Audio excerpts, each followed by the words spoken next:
বন্ধুরা, বৃষ্টির দিনে সকাল সকাল চলে এসেছি নেদ্রাহাটে বা নেদ্রা বাজারে। বাজারে প্রচুর মাছ জমেছে, কিন্তু বৃষ্টির জন্য কাস্টমার আসতে পারছে না, বা কাস্টমার যে মাছ দাঁড়িয়ে নেবে নিতে পারছে না।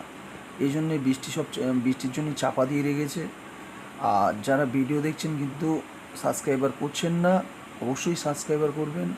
এই ধরনের ভিডিও আরও যে আপনাদের ভালোভাবে উপহার দিতে পারি বা দেখার সুযোগ করে দিতে পারি, বিভিন্ন বাজারের মাছের রেটের আপনাদের একটা ধারণা দিতে পারি। আর আজকে বাজারের খুব একটা ভালো এও নি, কারণ কাস্টমার যেহেতু নি সেহেতু বিক্রিও ভালো নি। মাছ যারা এনেছে তারা পার্সোনালভাবে সব বরফের অর্ডার দিয়েছে, আজকে সব বরফ দিয়ে কালকে আবার বিক্রি করার চেষ্টা করবে। পোনা মাছ 100 থেকে 120 টাকা কেজি।